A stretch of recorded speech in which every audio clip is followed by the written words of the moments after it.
여러분요, 성경 본문을 통해서 방금 이야기한 정말 어려운 상황, 그리고 힘든 상황, 그 속에서 보여주는 바울과 바나바의 영적 수준을 한번 살펴보려고 합니다.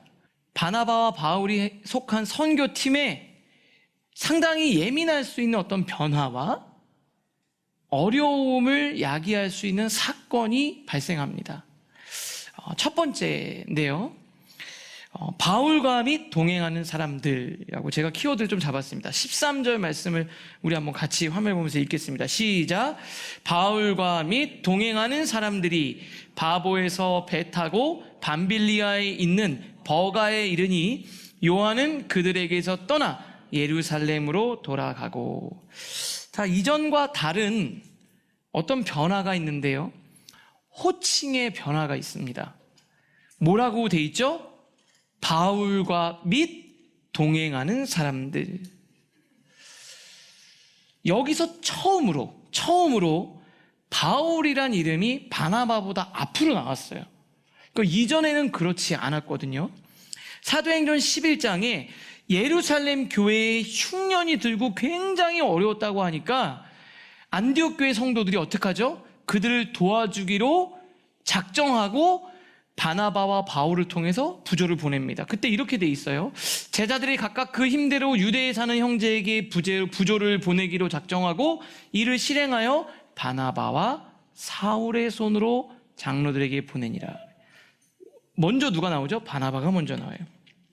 이거는 그냥 단순히 먼저 그냥 썼다라는 의미보다는 바나바가 더 리더였다라는 것을 의미합니다.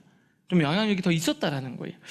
사도행전 13장에 안디옥 교회 소개할 때 그 순서도 이제 리더를 얘기할 때 뭐라 그럽니까? 안디옥 교회 선지자들과 교사들이 있으니 곧 바나바와 니게르라는 시몬과 구레네 사람 루기오와 분봉왕 헤롯의 젖동생 마나엔과 및 사울. 바나바와 및 사울. 이렇게 해서 바나바가 먼저. 이게 바나바가 담임 목사였어요. 그리고 나서 파송할 때도 뭐라 그럽니까?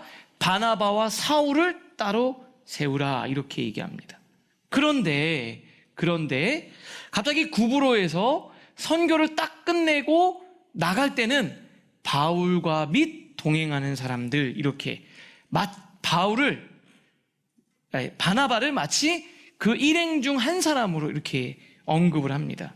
여러분, 서태지와 아이들 아세요? 네. 예, 그러면 딱 그거만 알 수 있죠? 서태지가 리더고 아이들은 그냥 기타 등등 이렇게 되는 거예요. 바나바 및 동행하는 사람들, 바울과 및 동행하는 사람들. 그 얘기는 뭐예요? 이제 갑자기 선교를 진행하는데 바울이 리더가 됐다라는 거예요. 그리고 바나바는 중심에서 밀린 거예요. 아마도 구브로에서 맹활약한 바울이 선교팀에서 중요한 비중을 차지하게 되면서 주도권이 바나바에서 바울로 넘어간 것으로 볼 수 있습니다. 여러분, 안디옥 교회에 있을 땐 바나바가 훨씬 더 잘했어요. 바나바는 천상 목회자예요. 그러니까 안디옥 교회에서 목회 현장에서 있을 때는 바나바가 참 인품도 좋고 성품도 좋고 사람이 신실하고, 그래서 아주 두각을 드러냈어요. 그런데 막상 치열한 영적 전쟁이 벌어지는 선교 현장에 딱 오니까 바울이 거기서 두각을 드러내기 시작하는 거예요. 하나님이 바울을 쓰시기 시작하는 거예요. 그러니까 처음과 다르게 주도권이나 리더십에 변화가 생겼다라는 겁니다. 물론 그 필요에 따라서 하나님이 바울을 쓰시기 시작한 거고, 그 상황에 맞춰서 적절하게 바울이 세워진 거긴 하지만 사실 이게 상당히 예민한 상황입니다. 우리가 이제 교회에서 많이 쓰는 용어가 있지 않습니까? 시험에 들었다.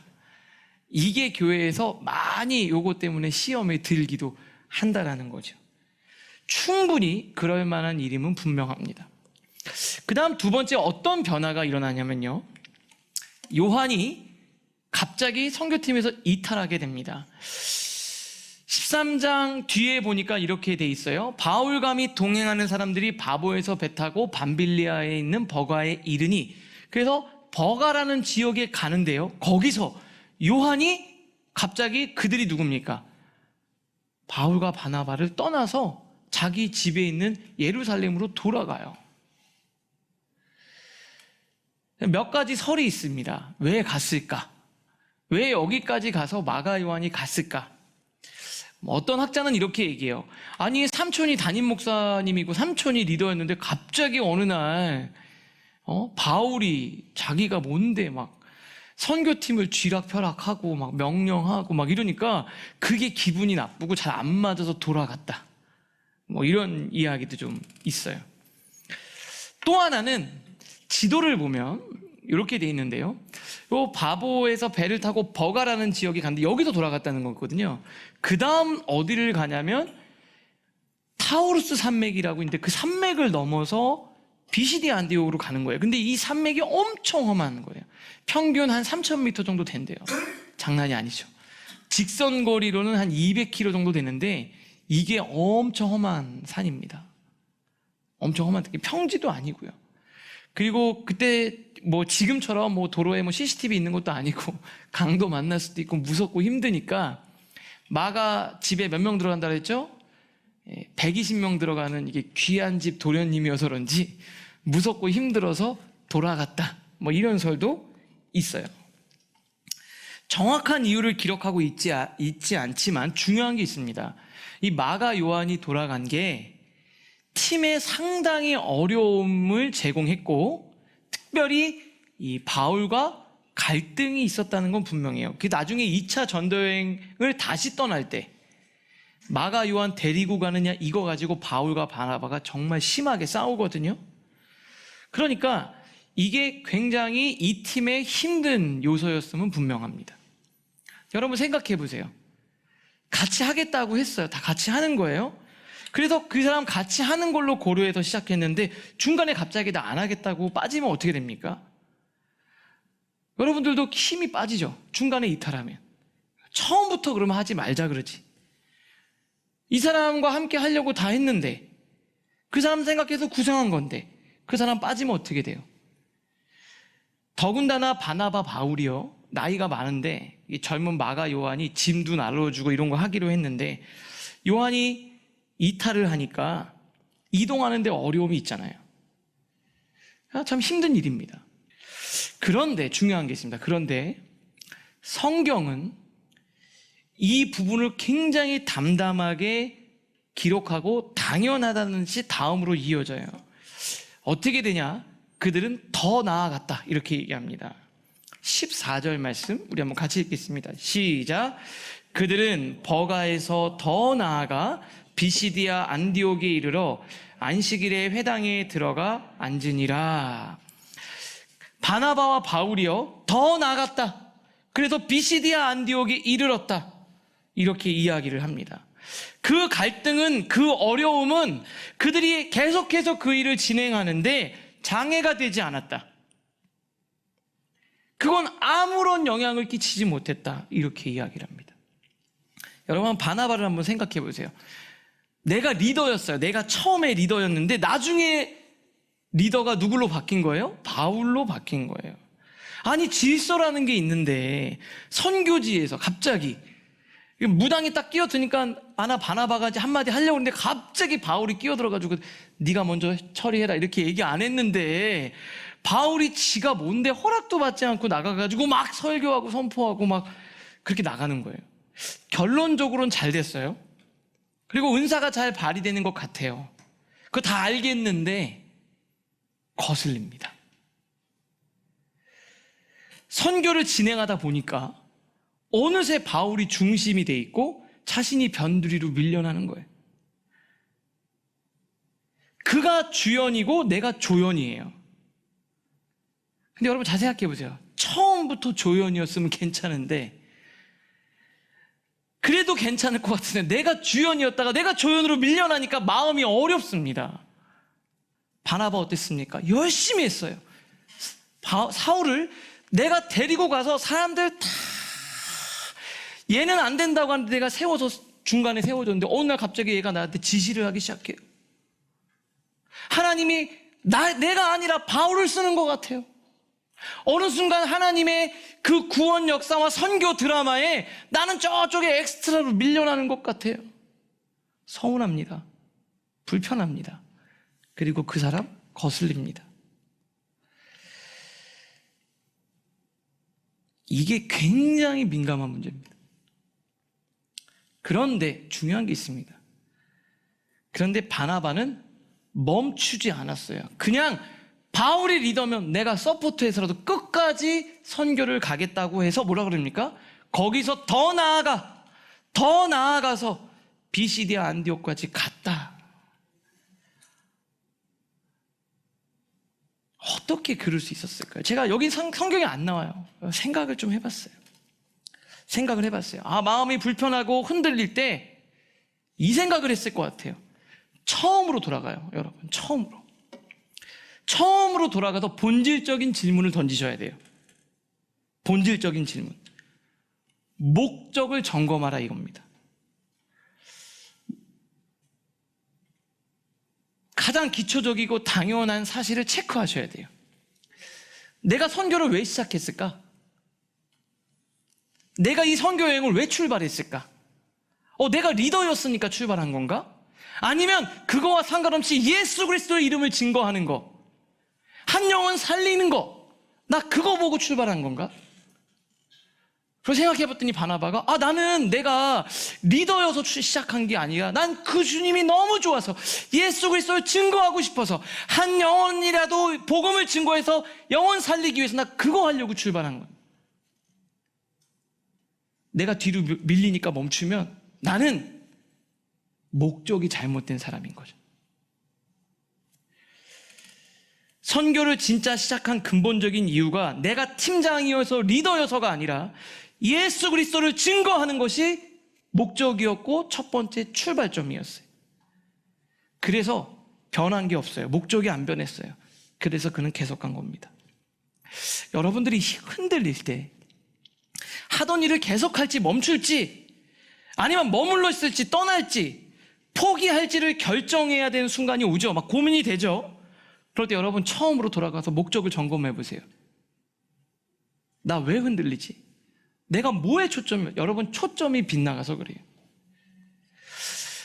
절대적인 가치와 상대적인 가치를 혼동하면 우리 인생이 고통스럽습니다.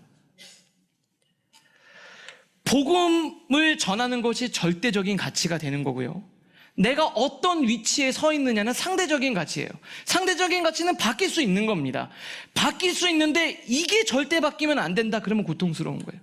여러분 돈은 있다가도 없잖아요. 그런데 돈 있다가 없으면 이건 안 되는데 이렇게. 여러분 은혜, 하나님에 대한 은혜는요, 돈은 절대 없으면 안 되는데 은혜는 있다가도 없을 수 있고 이렇게 하면 안 되는 거예요. 은혜는 없어지면 안 되는 거예요. 내가 지금 중심에 있을 수 있고 사이드에 있을 수도 있죠. 하나님이 나를 이때 쓰시고 이때는 누군가를 쓰실 수 있잖아요. 그런데 뭐는 변하면 안 돼요. 하나님 나라를 위해서 내가 쓰임받고 예수 그리스도를 사랑하고 복음을 증거하는 거, 그거는 바뀌면 안 되는 거예요. 어떤 위치에 있느냐, 어떤 포지션이냐는 상대적인 가치예요. 여러분, 변하지 않아야 되는 것, 변해도 상관없는 것, 이거를 혼동해서 사람들이 무너지는 겁니다. 그런데 바나바는 이걸 혼동하지 않았어요. 가만히 생각해 보니 내가 담임 목사고 내가 선교팀의 리더여서 이거 선교를 시작한 게 아니잖아요.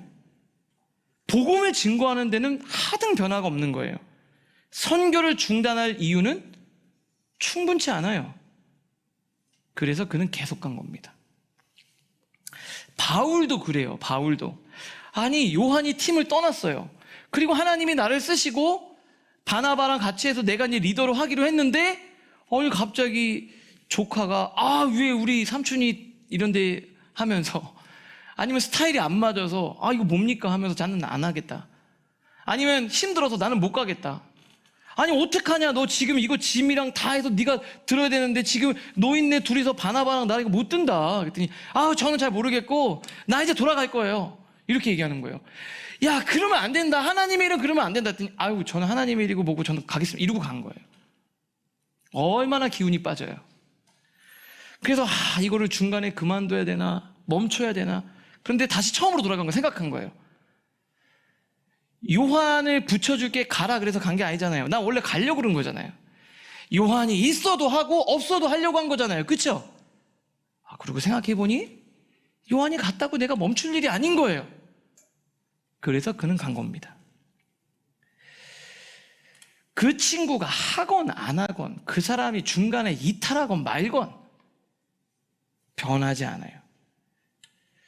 있으면 좋겠지만 없어도 상관없어요. 복음을 증거하는 그 목적에는 하등 변화가 없습니다. 절대적인 가치가 바뀌지 않았어요. 본질은 그대로 살아있어요. 그래서 그는 더 나아가 비시디아 안디옥에 가서 회당에 들어가서 말씀을 증거한 겁니다. 그래서 이제 어떻게 되냐면 안식일에 딱 가서요, 더 나아갔다 그랬잖아요. 엄청난 산맥을 넘은 거예요. 정말 많이 고생했을 것 같아요. 우리 막 등산하자 그러면 힘들잖아요. 등산 너무 힘들잖아요. 3,000m를 넘어가는 거예요.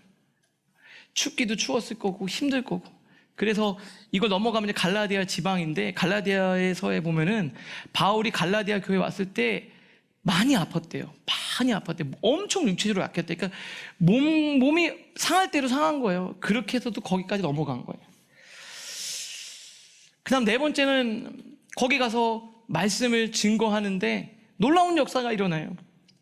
14절에 보니까 그들은 버가에서 더 나아가 비시디아 안디옥에 이르러 안식일에 회당에 들어가 앉히니라. 회당은 뭐냐면 포로기 때에 성전에서 없잖아요. 포로로 끌려가니까. 그러니까 이 사람들이 예배를 드려야 되는데 성전에서 예배를 못 드리니까 모여서 율법서와 선지서를 읽고 그 중에 사람들이 하고 싶은 말, 또 깨달은 말, 권면할 말, 이런 것들을 이제 회당장의 허락을 받아서 하는 거예요. 그러니까 회당에 들어가서 유대인들이 모여 있으니까. 그래서 15절에 보니까 율법서와 선지자의 글을 읽은 후에 모세오경 읽고 그 외에 다른 성경을 읽은 거예요. 그 다음에 보통은 어른들이 얘기하고 또 누가 얘기하고 이렇게 해요. 회당장이 사람을 보내서 물어 이르되 형제들아, 바울과 바나바죠, 만일 백성을 권한 말이 있거든 말하라. 그러니까 허락을 해준 거죠. 하고 싶은 말 있으면 해라. 왜냐면 처음 보는 사람이 와서 막 이제 우리 유대인이 같이 안식일날 회당에서 예배를 드리니까. 그랬더니 16절에 바울이 일어나 손짓하며 말하되, 보통 손짓을 안 하는데 바울이 막 열정적으로 막 설교를 한 거예요. 이스라엘 사람들과 및 하나님을 경외하는 사람들아 들으라, 이러면서 설교가 17절부터 41절까지 쫙 이어져요. 구약에 하나님이 주셨던 약속이 예수 그리스도를 통해서, 다윗의 후손인 예수 그리스도를 통해서 성취됐습니다. 그는 우리 죄를 짊어지고 죽으시고 부활하셨습니다. 그래서 그 주님을 믿으면 의롭다 칭함을 받을 수 있습니다. 그런데 그 예수 그리스도를 멸시하고 거부하는 사람들은 심판을 면치 못할 겁니다. 이렇게 쫙 길게 설교, 한번 꼭 읽어보세요. 구약을 정말 잘 요약했어요. 그러면서 복음을 딱 담대하게 증거하니까 반응이 일어나기 시작하는데 42절, 43절 우리 한번 같이 읽겠습니다. 시작. 그들이 나갈새 사람들이 청하되 다음 안식일에도 이 말씀을 하라 하더라. 회당의 모임이 끝난 후에 유대인과 유대교에 입교한 경건한 사람들이 많이 바울과 바나바를 따르니 두 사도가 더불어 말하고 항상 하나님의 은혜 가운데 있으라 권하니라. 설교가 7절부터 41절까지 엄청 깁니다. 예. 설교를 쫙 했어요. 그것도 뭐 구약에 있는 율법과 이것들을 쫙 역사를 꿰면서 예수 그리스도 얘기를 다 끝냈어요. 그랬더니요, 뭐라 그러죠? 사람들이 나가면서 뭐라 그래요? 다음 안식일에도, 다음 주에도 이 말씀을 하라. 또 이 얘기를 또 들려달라. 이렇게 얘기하는 겁니다. 그러면서 또 어떻게 하냐면요, 회당의 모임이 끝난 후에 유대인과 유대교에 입교한 경건한 사람들이, 유대인과 유대교로 개종한 몇몇 이방인들이 있었겠죠. 그 사람들이 많이 바울과 바나바를 쫓아와서 두 사도와 더불어 말했다. 뭘 했을까요? 근데 이게 정말 예수님이 구약의 율법의 메시아가 맞습니까? 이러면서 막 궁금한 걸 물어보고 대화하는 거예요. 여러분, 반복해서 또 듣고 싶은 말씀, 그게 여러분들의 마음이기를 바랍니다. 성경 공부했는데 이제는 이거 했고 다음은 이거 했고 난 했으니까 이제 이게 아니라 했는데 또 듣고 또 들었는데도 잘 몰라서 또 듣고 말씀을 읽고 또 읽고 하나님께 부르짖고 또 부르짖고 그 말씀을 들었지만 내 삶에 적용이 안 되면 또 적용하고 그런 여러분들 되실 수 있기를 바랍니다. 그래가지고요 은혜가 넘치는 거예요. 구브로에서는 그 한 사람이 전도되는 내용이었는데 비시디아 안디옥은 그 도시 전체가 하나님의 은혜로 변화되는 놀라운 부흥이 일어납니다. 어떻게 되냐면 44절 보니까 그 다음 안식일에는 그래서 한 주가 딱 지났는데 어떻게 돼요? 온 시민이 이것도 은혜되지 않나요?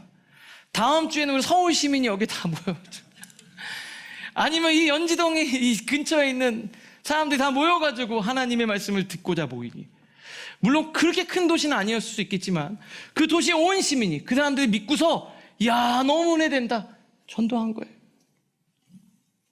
그래서 듣고자 모였어요. 그랬더니 여러분 기억하세요. 생명의 역사가 나타나면 마귀가 그만두지 않습니다. 마귀가 하나님의 말씀대로 그 영혼이 살아나려고 하면 어떻게든 방해하려고 그래요. 45절 우리 같이 읽겠습니다. 시작. 유대인들이 그 무리를 보고 시기가 가득하여 바울이 말한 것을 반박하고 비방하거늘. 그러니까 유대인들이 어떻게 돼요? 시기가 가득해서 반박하고 비방을 합니다. 방해가 있죠.